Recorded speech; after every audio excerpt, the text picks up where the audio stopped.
Pada pertemuan minggu yang lalu sudah kita selesaikan pembahasan kita dari bab at-tawakkul, yaitu tentang tawakal kepada Allah Subhanahu wa taala, yaitu yang sudah kita bahas pada beberapa pertemuan dan kita anggap selesai, walaupun tentunya kita tidak bahas secara detail semuanya, tapi kita sudah bahas itu bab al-yakin wa tawakkul, yaitu bab tentang keyakinan dan tawakal. Dan sekarang kita masuk bab al-istiqomah. Ini bab al-istiqomah. Di sini dituliskan oleh Imam Nawawi rahimahullah, setelah menyebutkan bab al-yakin wa tawakkul, dia masukkan bab al-istiqomah. Di sini disebutkan beberapa ayat seperti biasa di pertemuan-pertemuan sebelumnya. Beliau selalu setiap menyebutkan bab, sebelum menyebutkan hadis, dia bacakan ayat-ayat Allah Subhanahu wa taala. Dikatakan di sini, qala al-mu'allif rahimahullah wa nafa'ana bi fid dharain amin, babul istiqomah. Qala Allah Ta'ala fastaqim kama umirta. Wa qala Ta'ala innal ladzina qalu rabbuna Allah tsumma istaqamu tatanazzalu 'alaihimul malaikah alla takhafu wa la tahzanu wa abshiru bil jannati allati kuntum tu'adun. Nahnu awliya'ukum fil hayatid dunya wa fil akhirah wa lakum fiha ma tashtahi anfusukum wa lakum fiha ma tad'un nuzulan min ghafurir rahim. Wa qala ta'ala innal ladzina qalu rabbuna Allah tsumma istaqamu fala khaufun 'alaihim wa la hum yahzanun ulaika ashabul jannati khalidina fiha jazaa'an bima kanu ya'malun. Ini adalah ayat-ayat yang beliau tulis. Ada empat ayat atau 3 ayat ini, kalau kita gabung 3 ayat yang beliau tulis di dalam bab al-istiqomah. Sebelum kita bacakan satu persatu ayat ini, kita tentunya tidak menafsirkan, kita bahas secara singkat karena memang kajian kita bukan kajian hadis, bukan kajian tafsir. Jadi kita khusus ke hadis yang kita bahas. Tapi kalau tafsirnya kita hanya baca saja seperti yang ditulis oleh Imam Nawawi rahimahullah. Yang pertama bab istiqomah. Sebelum kita bahas tentang istiqomah itu apa, kita lihat di sini definisi istiqomah. Kata para ulama, al-istiqomah itu apa? Istiqomah, katanya luzumut tariq al-mustaqim alladhi la i'wijaja fihi wala maila wala ifrata wala tafriq. Itu namanya al-istiqomah. Apa itu istiqomah? Luzum itu melazimkan, terus menerus. Istiqomah terus jalan, itu namanya continue. Itu namanya istiqomah. Jadi luzum yaitu melazimkan at-tariq al-mustaqim, melazimkan jalan lurus, melazimkan, mengkontinyukan perbuatan baik. Kita kalau taklim kontinu terus, mulazam, istiqomah, mengaji berarti terus ngaji, nggak kaget-kagetan, nggak kadang mau, kadang iya, kalau lagi enak mau, kalau nggak enak, bosen nggak bosen terus, itu namanya mulazamah. Jadi apa? Istiqomah. Luzumut tariqil mustaqim, melazimkan jalan lurus, alladzi la i'wijaja fihi, yang tidak ada belok kanan belok kiri, dan lurus saja. Wala mail, juga tidak ada kecondongan. Mail ini kecondongan ke ini, orang ada yang istiqomah ngaji, cuman condongnya itu kalau libur girang. Nah, itu bukan istiqomah, itu namanya dia ibadah. Tapi kalau ada sesuatu perkara yang meninggalkan ibadah, dia lega, dia girang, pengennya ada halangan. Mail itu namanya condong. Jadi dia tidak condong ke tempat lain kecuali itu terus, itu namanya istiqomah. Jadi kalau dia biasa baca Quran ba'da subuh, berarti dia pengen baca Quran, istiqomah baca Quran terus. Terus kalau dia lagi ada halangan, kayaknya ya Allah lagi ada halangan, ada rasa apa? Ada nyesel, biasanya. Itu namanya istiqomah. Tapi kalau saya sih alhamdulillah biasa istiqomah baca Quran. Cuman pas malam-malam, aduh ini kayaknya malam ntar nggak bisa baca Quran, apa nih? Kalau ngantuk ya tidur, kalau enggak ya bisa baca Quran. Jadi berarti belum ada apa? Belum istiqomah tuh. Kalau malam, aduh saya nggak mau terlalu malam lah, kenapa? Biar subuh nanti istiqomah baca Quran. Kali kalau ketiduran, saya habis subuh aku tidur, akhirnya nggak baca Quran. Nah ini dia pikirin malamnya, dia nggak mau tidur terlalu malam karena takut nggak bisa baca. Karena di istiqomah, itu namanya istiqomah.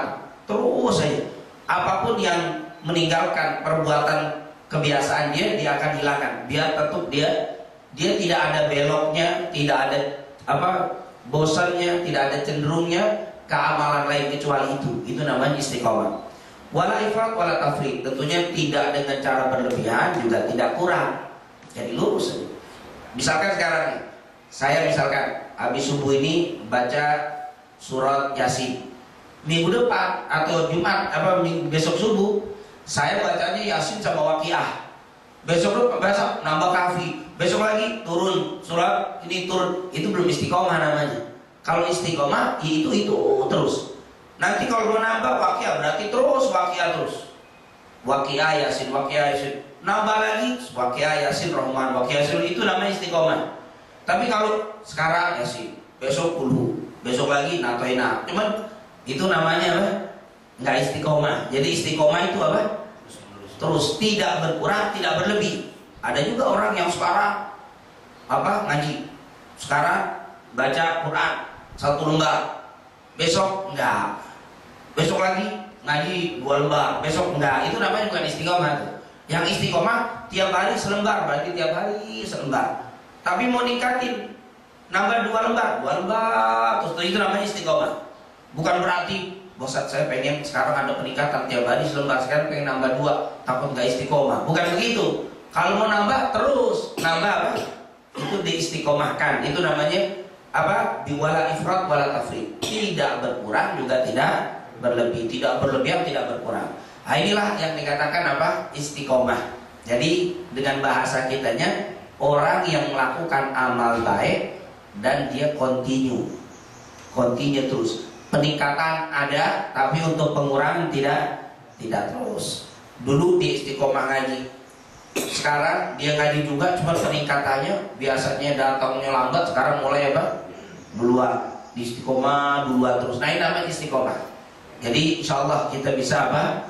Beristiqomah di dalam amal yang baik. Makanya suka Allah Subhanahu Wa Taala menyebutkan bagaimana kita nanti disuruh istiqomah. Jangan berbuat baik hanya musiman.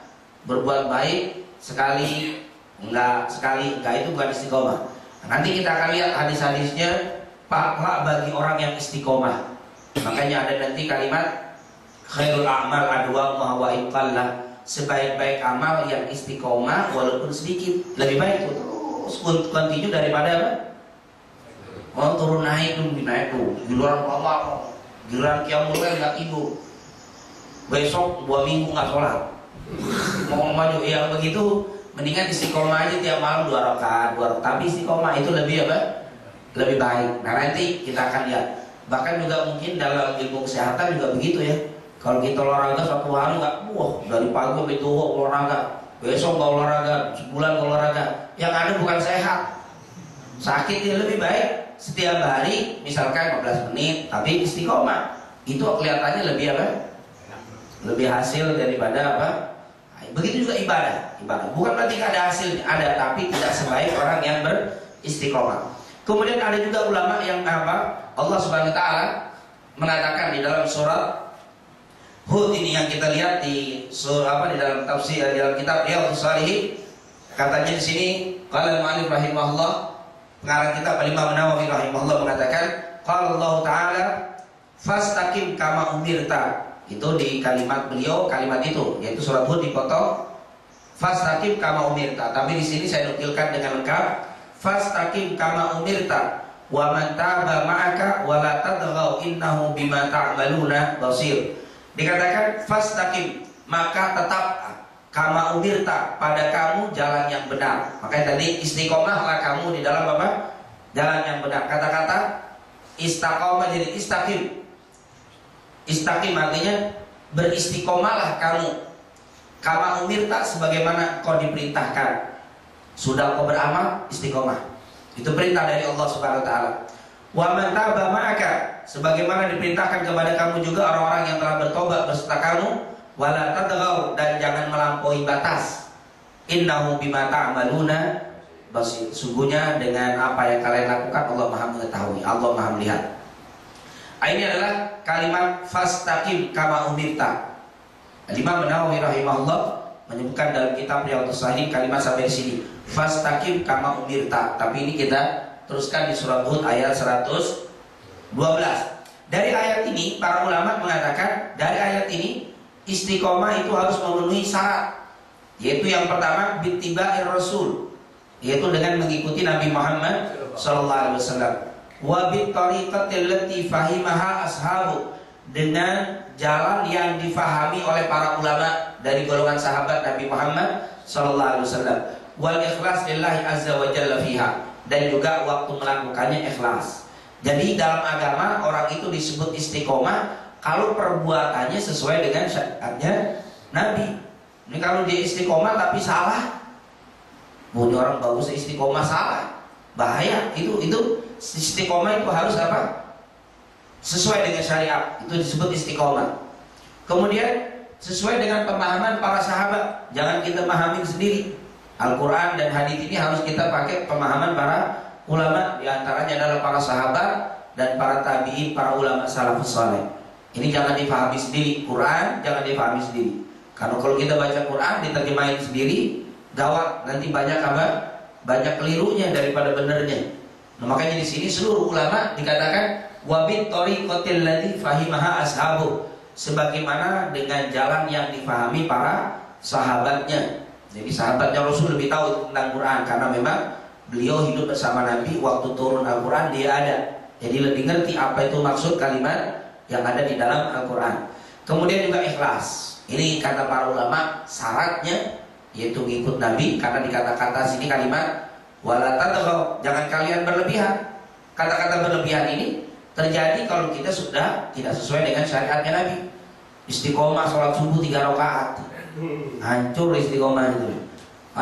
Kemudian mengamalkan amalan ternyata yang tidak sesuai dengan syariat Nabi. Ini bukan istiqomah. Nanti kita akan sebutkan kemuliaan istiqomah, orang itu nggak dapat. Walaupun satu orang sudah istiqomah, kata Nabi, ayat hadis-hadis nanti kita bacakan banyak sekali istiqomah. Tapi ini orang nggak dapat, ya karena salah istiqomahnya, nggak ngikuti Nabi Muhammad sallallahu alaihi wasallam, atau tidak ikhlas, nggak dapat. Jadi harus sesuai dengan Nabi, harus sesuai dengan pemahaman yang benar. Kemudian yang ketiga harus apa? Ikhlas. Baru istiqomah nanti akan dapat. Nanti dibacakan ayat dan hadisnya keistimewaan orang beristiqomah. Untuk menyempurnakan istiqomah itu sendiri diperlukan beberapa hal supaya lebih istiqomah, lebih bagus istiqomahnya, lebih sempurna. Yang pertama, memiliki ilmu dengan apa yang diamalkannya, yaitu ma'rifatu tariqiha, mengetahui ini yang dilakukan cara jalannya, wal ilmu biha, mengetahuinya. Jadi jangan apa? Wastinbatuha bidalil syar'i as-sahih, yaitu harus ada ilmunya. Jadi kalau kita mau istiqomahin amal, cari ilmu dulu. Jadi kita mau, Ustaz, saya pengen ngamalin ini, jangan langsung main dapat baca buku amalan-amalan, dapat langsung diamalkan dulu, tanya dulu ini benar nggak nih amalan begini, benar istiqomah ini. Jangan sampai kita istiqomah tanpa ilmu, akhirnya salah. Saya mestinya mulia itu amalan diistiqomahkan tapi gak dapat kemuliaan gara-gara tidak tahu ilmu, salah. Hati-hati. Nanti kalau kita lihat ada buku-buku yang apa? Masih amalan-amalan, pengarang kita nggak tahu, sumbernya dari mana nggak paham, akhirnya kita istiqomahi.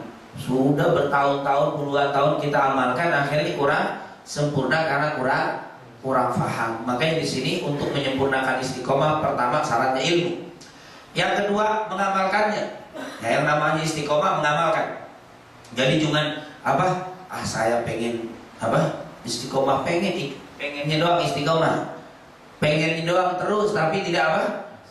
Nggak diamali, nggak dapat. Yang namanya istiqomah harus dengan amal, yaitu dengan dijalankan. Wal amalu biha wal iltizamu tadbiquha zahiran wa batinan, yaitu dengan cara mengamalkannya dengan sepenuh hati secara zahir dan batin. Yang ketiga, mengajak orang lain untuk mengamalkannya supaya sempurna. Kita sudah istiqomah nih, ngaji, kalau bisa ajak lagi orang lain biar lebih sempurna istiqomah kita. Kenapa? Kalau kita ngajak orang lain yang tadinya nggak ngaji, kita ajak ngaji, orang itu ngaji, maka nambah kita. Jadi kita seperti mengamal dua amal. Nanti kemudian ngajak lagi, tambah lagi. Nah, ini namanya istiqomah. Jadi biar lebih sempurna istiqomah kita, ajak orang lain.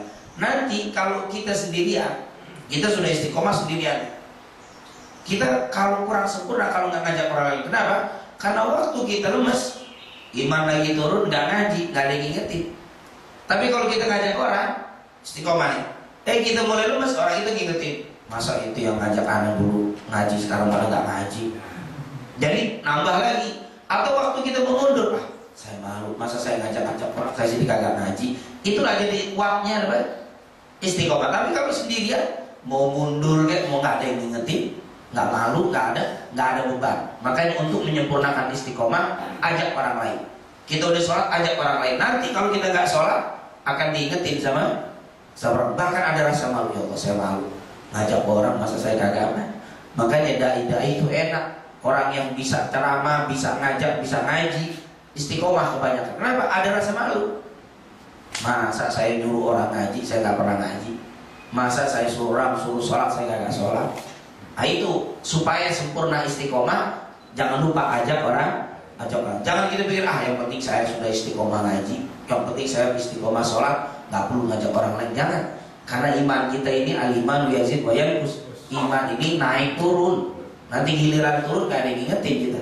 Nah disinilah pentingnya ngajak orang lain supaya sempurna. Jadi untuk menyempurnakan istiqomah, ajak orang lain. Dan yang terakhir, untuk melazimkannya, yaitu apa? Melazimkannya untuk menyempurnakan istiqomah lazim. Terus jangan apa? Jangan kendor. As-sabatu 'alaiha was-sabru 'ala luzumiha. Mantap di dalam mengerjakan itu, was-sabru 'ala luzumiha. Sabar dalam melazimkannya. Kadang-kadang kalau amalan sudah diistiqomahkan itu, kalau awal-awalnya biasanya apa? Banyak tantangan. Tapi kalau sudah lazim, lama itu malah ditinggalkan kayak ada sesuatu yang apa? Hilang. Itu tapi prosesnya sabar dulu. Yaitu as-sabru 'ala luzumiha wa mudafa'atu ma yudadduha hatta smahatan mamat. Dan menolak lawan-lawan dari pekerjaan kita. Biasanya kita ngaji jam segini, ada aja tuh. Kalau orang yang ini main golf di jam-jam segini, main sepeda, wes. Ini sih pengennya ke sono, tapi kita suka enggak, ngaji dulu sebentar, habis ngaji baru dah. Jadi kita tolak tuh lawan-lawannya daripada yang kayak begini sampai meninggal dunia. Duna ziyadatin wala nuqsan, tanpa dikurangi, tanpa ditambah. Maksudnya giliran biasanya saya biasa misalkan baca satu hari habis subuh baca satu lembar Quran. Giliran ini ada yang ngajak apa? Sepeda nih, gue lagi musim nih. Cepetin dah setengah.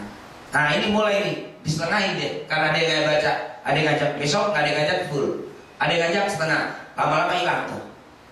Mestinya ada yang ngajak tunggu dulu jam sekian. Waduh, kalau jam 5 nggak bisa dah. Saya habis sholat subuh keluar dari masjid tadi jam 5. Kalau saya kasih ikut, kalau mau jam 5:15, karena memang 1/4 jam saya baca dulu. Mau ikut nggak mau? Jangan kalau kita ikutin, jam 5 kan besok bisa diganti. Ntar kan sekarang nggak bisa nih, besok 2 lembar. Itu udah mulai itu. Kalau ditinggalin, ikut 2, besok ada lagi, ikut 3, lama-lama hilang. Itu katanya lazim. Kita nggak tar dulu. Saya mau istiqomahin dulu. Kalau orang sudah bisa begitu, ditolak itu bagus dong. Itu namanya istiqomah. Makanya tantangannya kadang-kadang kalau awal-awalnya baru kita istiqomahin baru seminggu, baru 3 hari udah ada ngajak. Lewat deh. Tapi kalau sudah istiqomah, jalan pun nggak enak gitu. Goes nggak enak ya, ada apa? Ada yang ketiga, itu amalan yang udah biasa, tapi untuk mendapatkan ini harus sabar. Pelan-pelan, dikit-dikit. Oleh karena itu luar biasa. Insya Allah kita bisa diberikan keistiqomahan oleh Allah Subhanahu wa Ta'ala. Apa sih janji Allah untuk orang yang istiqomah? Nah di sini Al-Imam An-Nawawi menyebutkan beberapa ayat. Ini baru ayat, nanti tentunya beliau lebih banyak menyebutkan hadis. Hadisnya cukup banyak disebutkan nanti tentang bab istiqomah. Jadi pertemuan minggu akan datang, beberapa pertemuan kita akan membahas hadis-hadis tentang istimewanya, keutamaannya, fadilahnya daripada beristiqomah. Nah sekarang kita lihat dari firman Allah SWT seperti yang dinukilkan oleh Imam Nawawi rahimahullah. Innal ladzina qalu rabbunallah, sesungguhnya orang-orang yang mengatakan rabbunallah, Tuhan kami adalah Allah. Tsumma istaqamu, kemudian mereka beristiqomah, tetap dalam pendirian itu. Siapa yang mengatakan Allah itu adalah Tuhan kita dan kita istiqomah terus. Tatanazzala alaihi, sampai akhir hayat. Dia sampai akhir hayat tidak berubah tauhidnya. Sampai akhir hayatnya enggak meninggalkan iman, istiqomah sampai mati apa? Nanti Allah katakan tatanazzalu alaihimul malaika, maka malaikat akan turun. Tatanazzal ini turun ini bergantian, bukan tanazzal tapi tatanazzal, bergantian. Itu malaikat ngasih kabar apa? Gembira, turun semuanya. Ngapain? Tatanazzalu alaihimul malaikat, maka malaikat akan turun kepada mereka dengan mengatakan alla takhafu, janganlah kamu takut, wala tahzanu, jangan kamu sedih. Jadi waktu kamu menghadapi kematian jangan takut, jangan sedih dengan kematian akan datang. Kenapa? Wa absyiru bil jannatil lati kuntum tu'adun, kabar gembira untuk surga yang telah dijanjikan untuk kalian. Ya Allah, kalau kita bisa istiqomah lurus, makanya itu orang yang istiqomah kelihatannya hasil itu lebih daripada orang yang ibadah kaget-kagetan doang. Tuh, makanya di istiqomah kan yang pertama dia akan dapat kabar gembira dari para malaikat Allah. Kayak tadi tuh istiqomah terus habis subuh dibaca, atau di waktu-waktu tertentu dia ada wirid, ada zikir, ada ngaji, di istiqomahin, kabar gembira dari Allah Subhanahu wa ta'ala melalui malaikatnya. Alla takhafu wa la tahzanu, jangan takut, jangan sedih, wa absyiru, kabar gembira untuk kalian, bil jannatil lati kuntum tu'adun. Nahnu awliyaukum, kami adalah para wali-wali kalian, fil hayati dunya wa fil akhirah, di dalam kehidupan dunia dan akhirat. Kata malaikat, saya yang diperintahkan Allah untuk jaga kalian di dunia, jaga di akhirat. Karena kalian istiqomah, nahnu awliyaukum, yaitu kami menjadi apa? Kekasih apa? Kalau aulia ini kekasihnya, kekasih kalian yang menjaga, mengurusi kalian, fil hayati dunya wal akhirah, yaitu di dunia dan akhirat. Walakum fiha ma tashtahi anfusukum walakum fiha ma tad'un, semuanya nuzulan min ghafurir rahim. Inilah keistimewaan bagi orang yang apa? Istiqomah. Ini pertama, tentunya kita tidak tafsirkan apa yang dijelaskan oleh Al-Imam An-Nawawi rahimahullah.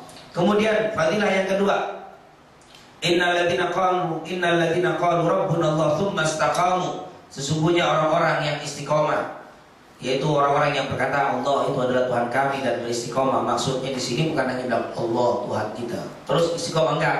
Maksudnya Allah Tuhan kita terus menjalankan semua perintah Allah, menjauhi larangan Allah, dan istiqomah dengan perintah Allah. Orang yang dengan istiqomah dengan perintah Allah, fala khaufun alaihim wala hum yahzanun, maka bagi mereka tidak ada rasa apa? Takut dan tidak ada rasa sedih. Ulaika sabul jannah, mereka nanti di yaumil qiyamah masuk ke dalam surga, khalidina fiha, dia akan apa? Kekal di dalamnya. Jaza bima kanu ya'malun, mendapatkan apa? Balasan apa yang mereka perbuat. Inilah merupakan fadilah daripada apa? Al-istiqomah di dalam Al-Qur'an. Nanti kita akan bahas tentang hadis. Nanti tentang hadis kita akan panjangkan pembahasan kita di dalam bab Al-Hadis. Ini kita bacakan dari penjelasan Al-Imam An-Nawawi rahimahullah sebagai pembukaan dari kitab Bab Al-Istiqamah dari kitab Riyadhus Shalihin. Insyaallah pada pertemuan-pertemuan yang akan datang kita diberikan sehat wal afiat, diberikan keistiqomahan oleh Allah Subhanahu wa taala untuk terus bisa menghadiri majelis-majelis ilmu sehingga kita mendapatkan kemuliaan di dunia wal akhirah. Amin ya rabbal alamin.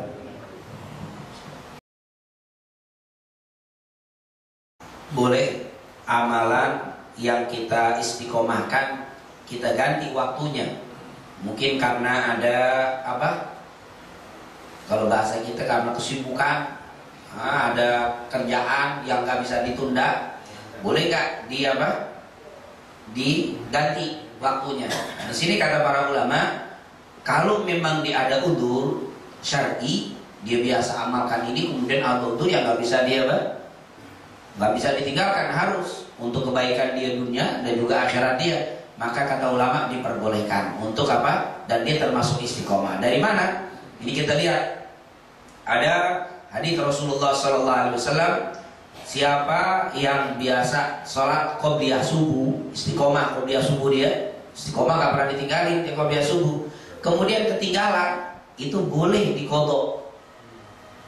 Lihat dikatakan dalam hadis dari Abu Hurairah radhiyallahu anhu, Rasulullah SAW pernah bersabda, man lam yusalli rak'atal fajri, man lam yusalli rak'atal fajri, siapa yang belum sholat 2 rakaat fajar, fal yusallihima, hendaklah dia mendirikannya ba'da ma tatluu syams, setelah terbit matahari. Jadi siapa yang biasa istiqomah nih Kan biasa istiqomah qobliyah subuh kan namanya qobliyah habis adzan sebelum qomat kan. Sudah kita sholat terus, kebetulan pas bangun udah qomat. Jangan qobliyah dulu, langsung apa? Ikut jamaah subuh. Setelah salam selesai, terbit matahari begini udah sholat. Niat qobliyah subuh tuh.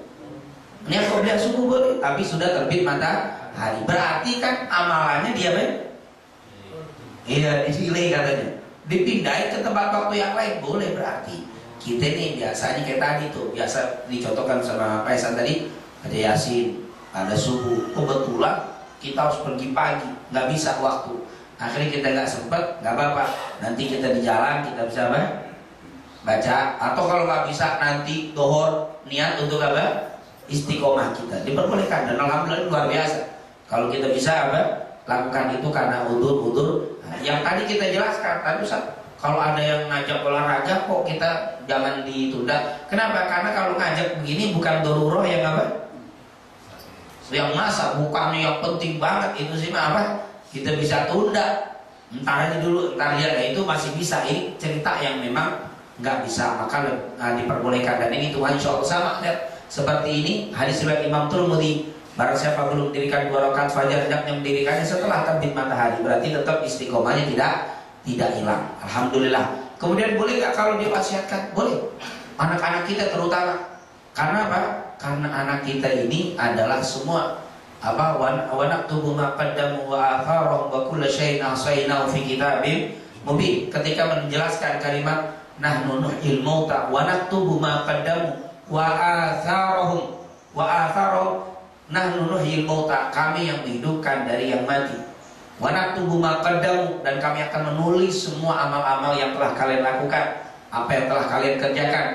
Wa atharahum, dan kami tulis asarnya. Apa itu asar? Yang pertama menerjemahkan para ulama, asar itu adalah apa yang kita perbuat waktu hidup. Asar. Yang kedua, asar itu adalah anak-anak kita. Jadi anak kita asar. Jadi wa naktubu ma qaddamu wa atharahum, kami tulis amal kalian dan amal asar kalian. Apa itu? Anak-anak kalian. Jadi anak-anak kita yang beramal soleh untuk kita juga. Kita dapat tuh bagian. Makanya kita bawa anak kita didik dengan cara yang Islami. Bahwa kalau kita punya amalan bagus, kasih wasiatin, jangan ditinggalin. Bagaimanapun sibuknya kamu, jangan ditinggalin. Apa? Sholat jamaah jangan ditinggalin, baca Yasin jangan ditinggalin, baca ini, baca ini. Silakan. Anak kita yang kita amalkan, maka kita istiqomah terus. Nanti anak kita akan punya pesan. Kalau sudah istiqomah, pasti dia ingat sama pesan bapaknya, dia bakal pesan sama anaknya. Begitu terus, akhirnya kita terus dapat luar biasa. Nah, ini diperbolehkan, dan ini satu hal yang sangat bagus, memberikan wasiat untuk amal-amal yang soleh. Jangan wasiat cuman nanti kalau saya meninggal harta yang disuruh bikin harta dulu wasiatnya. Nah, ini kalau mau bikin wasiat itu harta kalau sedekahi. Nah, untuk ini itu luar biasa. Jadi wasiat jangan hanya urusan dunia tapi juga urusan akhirat. Banyak kita dapati orang-orang soleh dulu berpesan kepada anak-anak mereka untuk beramal soleh, dan ini diperbolehkan. Dan alhamdulillah sesuatu yang sampai kita meninggal kita dapat istiqomah terus walaupun kita sudah meninggal dunia. Allah. Pamrih. Tapi di sini pamrihnya bukan kepada manusia, tapi pamrihnya kepada Allah. Boleh. Nah, kalau pamrihnya sama Allah boleh. Yang nggak boleh pamrihnya sama manusia. Lihat Allah sendiri ngasih keistimewaan seperti dalam hadits Aisyah riwayat Imam Tirmidzi dengan sanad yang sahih, Rasulullah bersabda, "Raka'atal fajri khairun minad dunya wa ma fiha." 2 rakaat sebelum subuh, sebelum fajar lebih baik daripada dunia dan isinya. Berarti kan sebenarnya Allah ngasih apa? Ayo kasih sesuatu, kasih perangsang, ya. dikasih aku berikan dunia dan ini lebih baik dari dunia dan isinya, lebih baik dari dunia dan isinya. Biar kita semangat. Kemudian di dalam hadits yang lain kalau kita lihat qobliyah saja ini cukup banyak sekali. Seperti yang dikatakan di sini, misalkan qobliyah zuhur, lihat, man shalla 12 rakaat, siapa yang menjaga 12 rakaat, banallahu lahu baitan fil jannah, Allah bangunkan rumah baginya di surga. Berarti kan kita pengen apa? Pengen dapat rumah di surga, pengen dapat itu kan, pengen pamrih kepada Allah Subhanahu wa ta'ala. Tapi kepada Allah tidak apa-apa, kepada Allah tidak apa-apa. Kemudian kita lihat, kemudian di dalam masalah keistimewaan untuk sholat man hafadha ala arba' rakaat qabla dhuhr wa arba'an ba'daha haramahullahu 'alan nar. Pamrih supaya selamat dari api nerakanya Allah Subhanahu wa taala. Kita lihat begitu banyak amalan-amalan tadi sebelum asar juga ada 2 rakaat, nanti kita lihat banyak sekali. Kalau kita lihat hampir-hampir dari sholat ada pahala-pahala dari sholat, dari puasa pahala-pahala dari puasa, dari zakat, dari sedekah pahala-pahala dari sedekah, begitu. Nah ini menunjukkan berarti kita untuk mencari pamrih dari Allah boleh. Yang nggak boleh cari pamrih dari orang. Lihat ini, rahimahullah mra'an shalla qabla al-asri itu, rahimahullah mra'an shalla qabla al-asri arba'at. Allah menyayangi kita, pengen cari sayangnya Allah biar disayangi. Belum nanti kita membahas tentang sholat duha, belum lagi tahajud dan seterusnya. Ternyata ada juga Allah ngasih kalau bahasa kita imbalan. Nah, reward ya, dikasih hadiah, dikasih hadiah. Allah kasih, dan itu boleh. Bahkan kita habis sholat nih baca la ilaha illallah wa la syarika lah lahul mulku wa lahul hamdu yuhyi wa yumiitu wa huwa ala kulli syai'in qadir 10 kali. Siapa yang baca 10 kali Allah berikan pahala seperti membebaskan dari budak dari Bani Ismail. Seperti berarti kan dikasih hadiah-hadiah itu banyak, dan itu boleh, itu boleh. Tapi Ustaz, itu ibadahnya pedagang itu yang yang hitung-hitungan sama Allah. Enggak. Allah tahu ada tingkatan-tingkatan orang yang seperti Rasul sallallahu alaihi wasallam. Rasulullah kalau ibadah udah gak mikirin pahala, dia cuma mikirin Allah, nikmat, itu lain lagi tingkatannya. Kalau kita begitu, masya Allah. Tapi jangan kita nyalain orang yang banyak kita baca subhanallah habis sholat 33 pahalanya apaan Ustaz? Ngapusin dosa walaupun sebanyak buih di lautan. Wah, semangat dia. Ada orang yang nanya, Ustaz, saya baca subhanallah alhamdulillah 33, apa kenapa? Nabi baca semangat langsung, gak pakai nanya nggak nanya pahalanya lagi. Nabi melakukan saat iya, udah saya nggak mau mikirin pahala. Wah, itu tingkatannya lain lagi tuh. Tapi ada juga yang nanya, Nabi ngerjain terus apa lagi? Pahalanya apa? Kenanya masih nanya pahala? Nggak apa-apa. Islam ini kena bagi orang yang tingkatan paling bawah, sedang bahkan paling atas, kena semuanya. Jadi jangan dibawa kayak kita. Mungkin orang tuh ikhlas, saya sih kalau ibadah nggak mau hitung-hitungan. Terus jangan nyalain orang yang hitung-hitungan. Hitung-hitungan sama Allah boleh, yang nggak boleh hitung-hitungan sama manusia, baru nggak boleh hitung-hitungan sama manusia. Makanya kalau mungkin pernah dengar kalian doa perkataan Rabi'atul Adawiyah, ya Allah, kalau saya ibadah karena takut, kalau saya ini ibadah hanya mengharap surgamu, jangan kau masukkan aku ke dalam surgamu. Kalau memang aku ini ibadah takut dengan nerakamu, maka masukkan aku ke dalam nerakamu. Dikatakan kayak begitu gimana gitu? Berani baca doa kayak gitu? Kita pikir dulu, waduh ya, emang kita mau beramal pengen masuk surga, selamat dari neraka. Maksudnya dia bukannya dia sombong sekali Rabi'atul Adawiyah minta doanya begitu. Ibadahnya Allah, kalau memang ibadahku hanya mengharapkan surgamu, jangan masuk surga. Ya Allah, kalau memang ibadahku hanya takut dan menghindar dari neraka, masukkan neraka. Berarti apa? Maksudnya dia, ya Allah, aku ibadah ini gak bikin surga neraka, tapi aku ikhlas karenamu. Karena aku tahu ya Allah, kalau aku sudah ikhlas, Engkau akan selamatkan aku dari neraka, dan Engkau akan masukkan aku di tempat yang Engkau sediakan untuk orang-orang yang taat, yaitu ini. Terus jangan seperti yang kita bilang, jangan langsung kasar. Wah, itu Rabi'ah nih bin nih, kalimat kayak begini gak pantas, Nabi aja gak kayak begitu. Tapi jangan kita fahami kalimat Rabi'atul Adawiyah dengan dohir begitu saja. Karena saya juga pernah mendapatkan penjelasan, maksudnya kata-kata ya Allah, jika aku ibadah karena surgamu, masuknya jangan kau masukkan aku ke dalam surgamu. Kalau memang aku ibadah karena takut neraka, masuk ke neraka. Maksudnya apa? Aku ibadah lillah.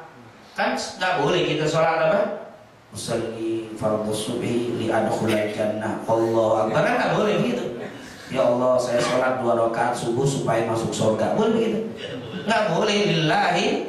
Itu maksudnya dia, bukannya saya ibadah sholat supaya masuk surga. Enggak, saya sholat karena Allah. Nanti kalau sudah karena Allah masuk surga, selamat dari neraka. Begitu. Ada yang menerjemahkan kalimat itu begitu. Jadi sama seperti mungkin syair atau doa-doa yang suka dibacakan sama Abu Nuwas dan kita suka bacakan orang. Ilahi laskulil firdausi ahla wala agwa ala.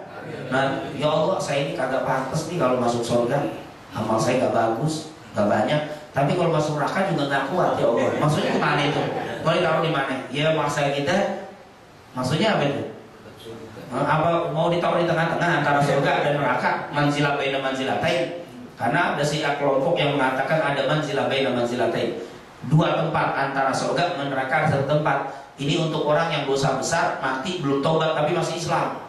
Katanya ditaruh di tempat ada di surga, nggak pantas pada berubah dosa. Matinya dosa berubah dosa, dimasukin neraka ada imannya, ada taruh tengah-tengah. Manzilah baina manzilatain. Yang kayak begini kita nggak percaya tuh.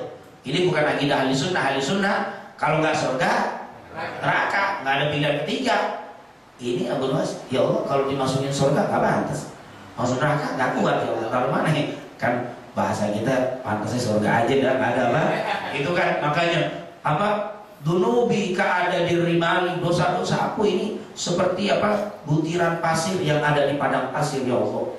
Umurku bertambah, dosaku bertambah, amalku sedikit.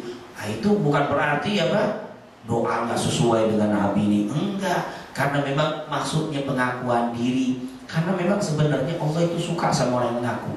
Allah suka. Jujur kita juga gitu, suka sama orang ngaku. Ini orang salah, ini satu lagi salah, yang satu ngaku, yang satu nggak ngaku. Gimana kira-kira?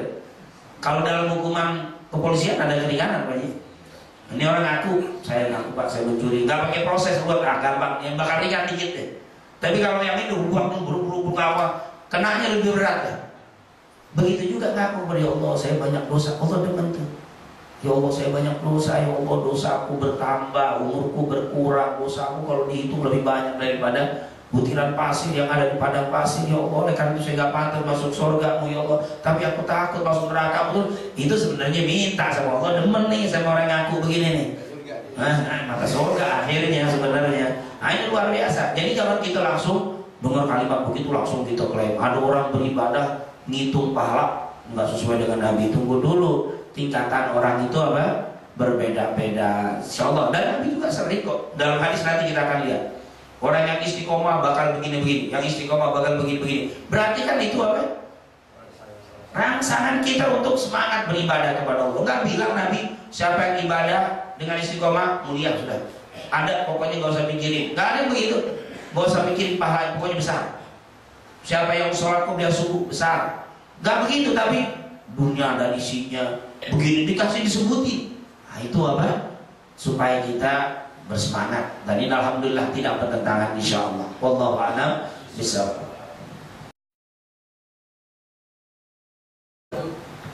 Iya, berkaitan sholat-sholat dulu yang ketinggalan. Nah, ini yang baru baru tobat umur 40 tahun. Dari umur balik gak pernah sholat. Gimana hubungannya nih? Kalau kita qadha lumayan juga kan? Ini apakah harus diqadha apa tidak? Nah di sini nanti kita akan bahas tentunya sebenarnya masalah bab qadha ini cukup banyak ya pembahasannya, tapi gak apa-apa saya singgung sedikit saja tentang mengqadha sholat qadha ini artinya mengganti. Tentang mengganti sholat. Di dalam pembahasan para ulama memang ada para ulama membahas tentang mengqadha sholat. Dan bagaimana pembahasan para ulama mengqadha ini artinya mengganti ya. Kalau bahasa kita qadha itu mengganti. Nah ini kita lihat, ini walaupun ini bukan pelajaran fikih ya, saya hanya singkat saja. Dalam pendapat para ulama, sholat itu ada 3 macam.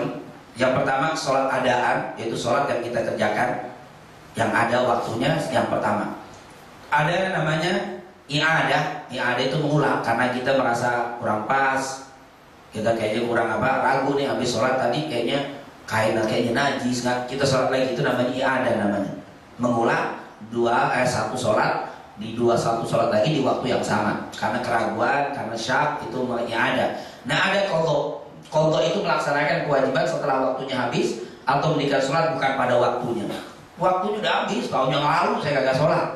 Nah sholat sekarang berarti namanya qadha, karena waktunya ini bukan waktu zuhur sekarang, bukan waktu subuh sekarang, waktu beberapa tahun yang lalu. Nah bicara tentang qadha ini, kalau kita lihat dalilnya sebenarnya jelas di dalam hadis tadi Rasulullah sallallahu alaihi wasallam Coba kalau kita lihat, dikatakan di sini Rasulullah sallallahu alaihi wasallam, Inna musyrikina syaghalu Rasulullah. Dulu orang-orang musyrik pernah membuat sibuk Rasulullah. Waktu perang parit, perang Khandaq, Rasulullah bikin parit, bikin Khandaq, sibuk. Sampai-sampai lihat, sampai meninggalkan arba sholawat, ninggalin 4 sholat. Rasulullah pernah ninggalin 4 sholat. Yauma Khandaq, di hari Khandaq. Hatta dhahaba minal lail, Masya Allah, sampai datang waktu malam. Jadi dari pagi jam 8, 9 misalkan kerja sampai, karena kalau nggak digali, kalau pakai istirahat dihidaki orang kafir dan datang. Madinah hancur, ini mau diserang, lembur lagi sampai malam, sampai datang waktu malam. Setelah datang malam, fa'amara Bilal fa'adzan, Bilal disuruh adzan. Setelah adzan selesai, aqoma, langsung qomat, sholat duhur. Waktu malam, sholat duhur. Selesai sholat duhur, tuma aqoma, kemudian qomat, fasalat asar, kemudian sholat asar. Kemudian qomat, fasalat maghrib. Kemudian qomat, sholat isya. Berarti apa namanya? Untuk 1 malam 4. Oh, tapi kalau begitu enak juga Ustaz ya. Main langsung aja besok-besok kawan. Lagi jalan kagak berhenti, main koto aja 4. Ini perang, pengen nyelamatin Madinah. Ini kalau enggak mati, ini kalau enggak perang. Ini berarti di sini kata ulama bisa nih di koto 4 kalau memang menyelamatkan jiwa. Tapi kalau musafir sih nggak boleh, ada jamaah. Dan makanya di bab koto ini babnya belakangan pembahasannya. Sholat dulu tepat waktu, nanti ada musafir jamaah, ada ancaman yang meninggalkan sholat, ancaman yang mengakhir-akhirkan sholat, baru terakhir kodok. Jadi kalau anak kecil belajar jangan langsung bab kodok. Waduh enak ini kalau begitu. Kodok aja nanti kodok, bisa gabung aja blok-blok 4, besok 4. Bab ini bab belakangan ini, makanya di sini sih udah pembahasan ini cocok. Tapi kalau untuk yang pemula nggak boleh di bab ini, karena ini dan ini hadis disebutkan oleh para ulama tentang matanya ini Rasul. Oleh karena itu mungkin kalau kita pakai zaman sekarang, ada seorang dokter, ada pasien UGD yang sangat berat sakitnya, masuk ke rumah sakit harus dioperasi jam 11 siang, dan operasi. Kalau operasi besar bisa sampai berapa jam? 4 jam, bisa sampai 8 jam, bisa. Zuhur. Ini kalau zuhur dia berhenti, waduh masuk zuhur nih, digelakin jam 2:30 nih. Berhenti dulu dia apa? Sholat dulu, belum cuci tangan dulu, banyak darah itu kan, wudu dulu, sholat, habis begitu, dulu situ gitu, udah nggak ada lagi, terusin, nanti sholat gimana? Jamaah, kalau memang kayak ini selesai nih, habis maghrib apa, sebelum maghrib jam 5 boleh selesai, niat jamaah, walaupun tidak musafir, tapi nggak boleh kosong, niat jamaah. Tapi kalau kasusnya misalkan asar, sebelum asar nih, jam 2:30, jam 3 masuk UGD, ditungguin asar dulu lewat jarak. Harus operasi sekarang, dioperasi ternyata lewat sampai maghrib. Apa mau dijamak? Maghrib sama asar bisa dijamak? Nggak bisa dijamak. Apa ini niatnya? Qadha. Jangan, nggak bisa dijamak ini urusannya. Sholat asar dulu lewat ini orang. Terusin niat qadha nanti. Ini qadha, nyelamatin jiwa nih, jiwa orang, jiwa berhenti, tidak membahayakan. Kalau dia berhenti membahayakan, dia sudah berhenti, jalan terus menyelamatkan jiwa. Tapi kan ini kasus jarang. Tapi kalau kasus-kasus kita main kodo-kodo aja, enggak, ini enggak cerita mengapa. Nah di sini ternyata ada, ini namanya kodo. Walaupun kalau kita belajar tentang ini, ada sebagian ulama bilang enggak ada kodo itu enggak ada. Nah, tapi di sini ada. Nanti kita lihat coba di sini secara singkat saja ya. Kemudian ini juga menunjukkan adanya kodo hadis riwayat Imam Muslim dan Ahmad. Idza raqada ahadukum anis shalah, kalau kalian ketiduran dari sholat, Allah wala anha atau lupa, fal yusalliha idza dzakaraha, hendaklah dia sholat ketika dia ingat. Berarti qadha bukan? Kita tiduran nih. Kita tidur, misalkan jam berapa kita capek habis kerja, jam 11 tidur. Atau kita pulang kerja zuhur, pulang jam 2:30 tidur. Udah sholat zuhur, jam 2 kita tidur.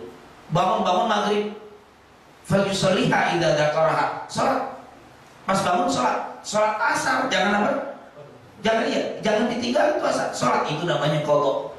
Bukan berarti bangun asar sholat maghrib, maksudnya hadis ini. Nah, itu kalau sholat maghrib sih gak usah dibilangin, emang udah pasti maghrib. Di sini apa? Sholatlah anha au ghafal anha fal yusalliha. Di sini maksudnya sholat yang ketinggalan, hendaklah dia mendirikannya sholat tadi yang ketinggalan.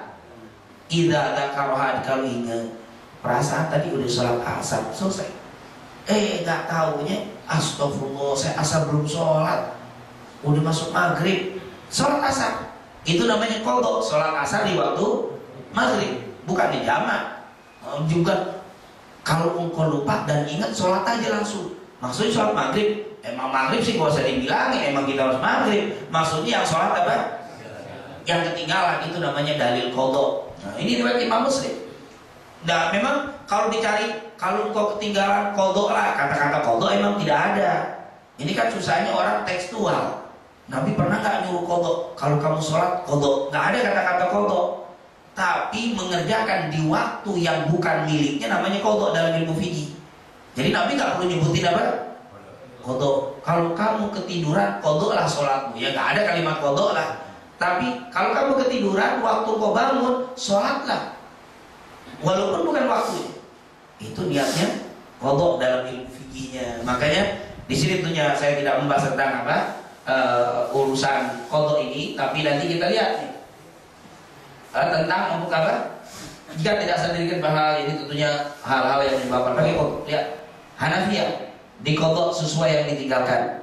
Jika meninggalkan sholat dalam keadaan safar, maka di qadhanya 2 rakaat walaupun dalam keadaan tidak musafir. Begitu pula sebaliknya. Maksudnya kita musafir, waktunya di perjalanan nggak bisa sholat. Kayak di kereta mudik, kaki satu di kereta, satu lagi di luar. Pegangan, gimana mau sholat kita? Mau turun, ongkos nggak ada lagi. Jalan terus sampai dari sini Dhuhr sampai sono rumah Isya, nggak bisa bergerak. Itu qadha. Nah, kata Abu Hanifah, qadhanya misalkan pergi jauh musafir ya. Kalau musafir pergi jauh kan ketinggalannya musafir. Berarti walaupun sampai di rumah qadhanya musafir. Jadi dikosor tadi. Dikosor karena ketinggalan musafir, maka qadhanya musafir. Ini pembahasan cukup panjang ya. Kalau kita lihat nanti mau video lagi nih. Nanti kita lihat nih bab ini aja deh. Mengqadha dengan berjamaah. Abu Hurairah mensegerakan qadha, tertib dalam mengqadha, kemudian hutang banyak, nah sehingga tidak dipastikan. Ini yang pertanyaannya nih. Hutang banyak, udah dari tahun ganjil kita nggak sampai apa? Sekarang baru udah 40 tahun baru kita sholat. Umur balik itu berapa tahun? 15 ya. Orang dulu kan 15. Sekarang 40. Berarti berapa tahun tuh? 25 tahun. Satu hari 5.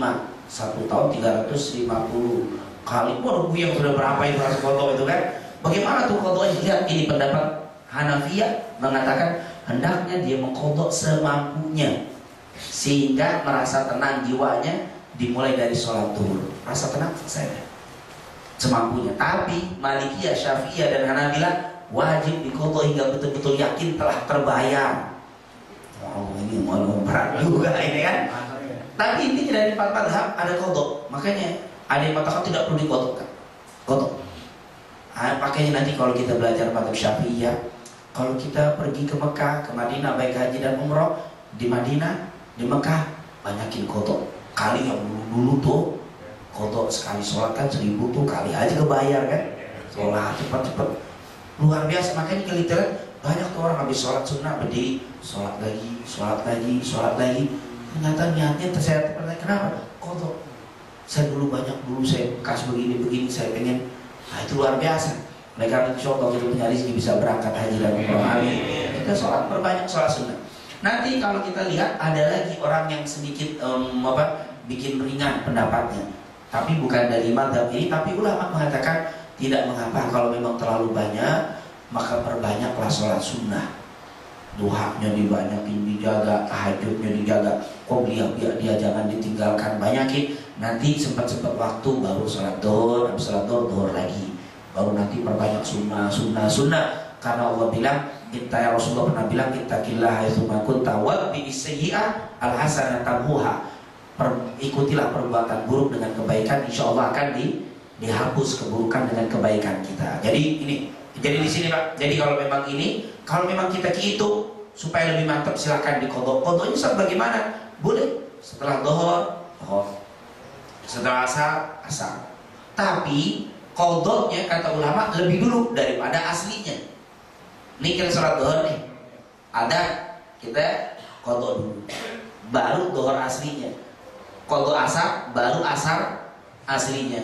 Qadha maghrib baru maghrib aslinya. Qadha lebih dulu daripada apa? daripada yang asli, kecuali udah datang koma, kita udah koma, berarti kita yang ikutin yang asar dulu baru qadha. Nah itulah yang dianjurkan para ulama. Tapi Bapak juga perlu dikasih tahu, kalau ada orang yang baru tobat, jangan langsung dikasih suruh qadha. Pak harus qadha sholat itu mesti yang ada aja belum tentu dilaksanain, apalagi qadha kan. Nah ini jangan kita ngelihat siapa yang kita ajak bicara, kita mukhatabnya, audiens kita yang ajak ngomong nih siapa nih, baru-baru tobat nih, jangan. Nah istri mau makan dulu, nanti dia ternyata semangat, Ustaz saya pengen tobat tapi Allah dosa saya terlalu banyak dulunya. Kayaknya ada orang yang tidak merasa puas dengan apa? Istighfarnya, kalau melihat ingat dosa-dosanya, maka boleh kita kasih semangat dengan tambahin qadhanya. Tapi kalau belum, jangan dulu.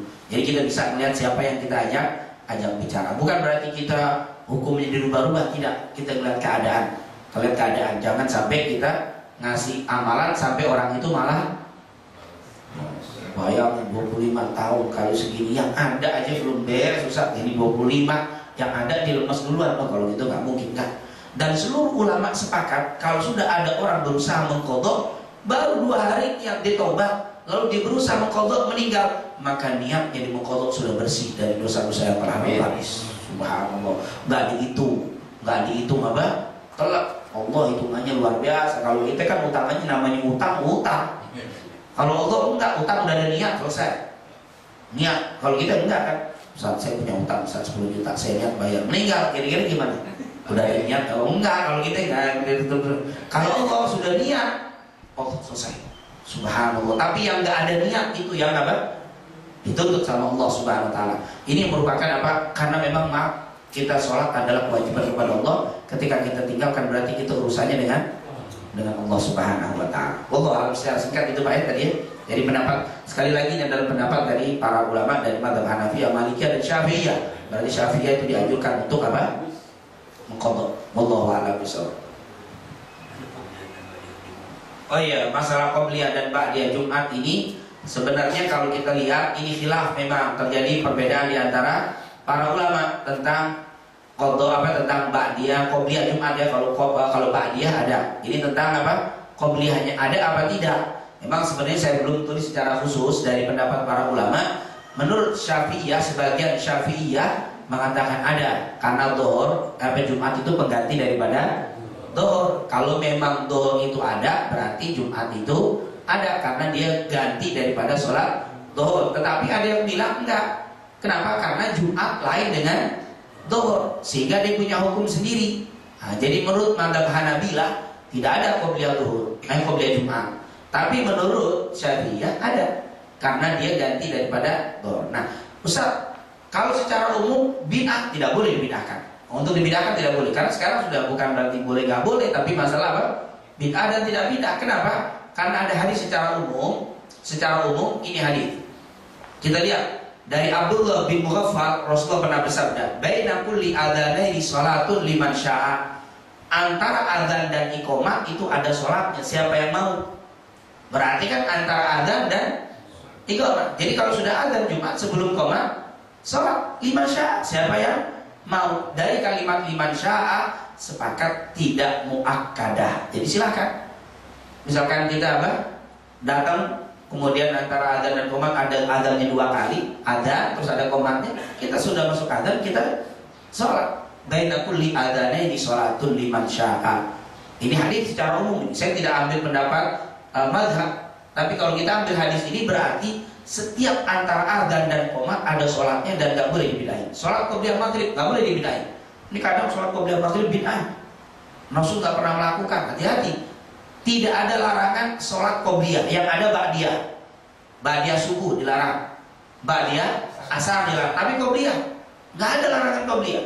Ini berpegang dengan hadis baina kulli adzanaini, di antara 2 adzan ada apa? Sholat siapa yang mau. Hadis riwayat Imam Tirmidzi. Kalau masalah qobliyah maghrib ini karena sekarang luar biasa masalah qobliyah maghrib. Coba ini berbahaya kalau kita sampai membid'ahkan. Ini lihat hadis Bukhari. Rasulullah pernah bilang dari Abdullah Al-Muzani radhiyallahu anhu, Rasulullah pernah bersabda, "Shallu qabla salatil maghrib." Qala fi tsarika. Berarti diulang-ulang. Shallu qabla salatil maghrib. Shallu qabla salatil maghrib. Shallu qabla salatil maghrib liman syaa. sholatlah sebelum sholat maghrib, sholatlah sebelum sholat maghrib, sholatlah sebelum maghrib. Siapa yang mau? Berarti di sini kalau kita bid'ain berarti Rasul nawarin tapi kok dibid'ain? Hati-hati. Ini hadis riwayat Imam Bukhari. Dikatakan liman sya'a karahiyata ayyattakhidaha an-nasu sunnah. Dikatakan siapa yang mau karena khawatir orang menjadikan sunnah muakkadah. Jadi kalau kita datang muadzin Allah selesai azan, orang lagi pada datang, belum datang, lagi pada wudu, ngapain berdiri terus? Dia menunggu duduk tak boleh. Karena kita masuk masjid harus apa? Sunnahnya tahiyat. Ya daripada kosong diberi apa? Atau seperti muadzin habis adzan Allahu Akbar selesai, nunggu nggak ada orang, sholat qabla maghrib. Silakan, nggak ada larangan. Selalu qabla maghrib mansya. Tapi kalau udah datang belakangan, sholat qabla maghrib lagi. Mau ngapain? Udah koma, udah lama, udah mau jalan. Bapak yang Allahu Akbar, aduh, mau komat dulu. Kalau qabla dulu, mau komat lagi, ini salah. Nggak usah, jangan dipentingin. Jadi tapi kalau ada waktu sih silakan. Jadi begitu. Jadi masalah qabla maghrib memang ada khilaf berkaitan dengan Syafi'iyah. Dibilang ada sunnah karena dalam hadis tadi baina kulli adzanaini salatun, antara dua adzan ada salatnya. Dua adzan di sini maksudnya antara adzan dan iqamah. Setiap qobliyah itu tidak ada larangannya, hanya saja muakkadah dan ghair muakkadah. Yang dilarang itu, yang harus kita larang adalah ba'diyah. Siapa yang sholat ba'diyah asar dilarang, ba'diyah subuh dilarang sampai terbit matahari, sampai terbenam matahari. Maghrib sampai asar sampai terbenam matahari boleh. Tapi kalau masih sebelum tidak boleh. Itu ada larangan untuk ba'diyah. Qobliyah jangan. Jadi kalau kita lihat ada orang sholat qobliyah, jangan dilarang. Masalah kita mau nggak mau, silakan. Silakan kalau nggak mau. Tapi kalau ini jangan. Wallahu a'lam bishawab.